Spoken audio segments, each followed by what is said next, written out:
อเสียงตัวมือดังต้อนรับสโมสรบานเตสร้างน้อยและสโมสรบานเตหลวงพระบางไฟฟ้าเราลงสู่สนาม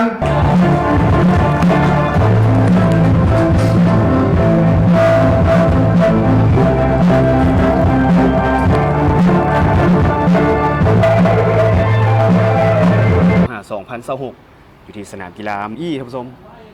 สาวแสงดาวีหนาวิทยาลัยแห่งนี้ก็คือครูของสร้างน้อยและหลวงพระบางเราฟังเสียงสัญญาณจากผู้ตัดสินเสียงวีดเริ่มแล้วท่านผู้ชม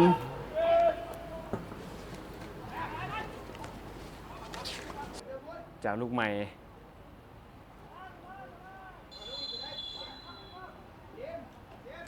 ผู้ตัดสินให้สัญญาณแล้วอภิไซ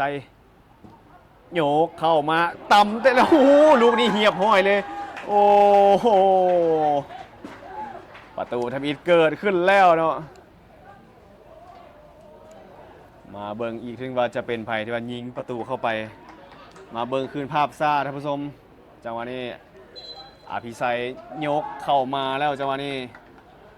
โอ้เป็นสัมผัสบานทัพอีที่เป็นทางเบื้องของกิติศักดิ์เนาะที่ว่ายกเข้าไป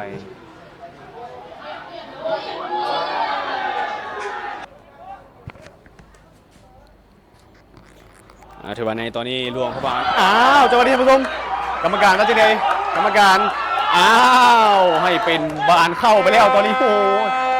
พอแต่ประกาศรายชื่อเปลี่ยนตัวนักกีฬาจบเนาะต้องมาถามคอนเฟิร์มว่าเป็นไผ่ที่ว่ายิงเข้าไป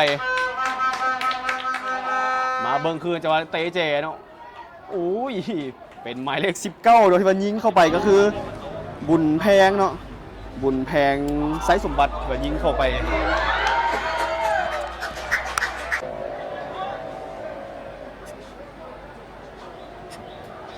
สโมสรบานเตหลวงพระบางไฟฟ้าเรา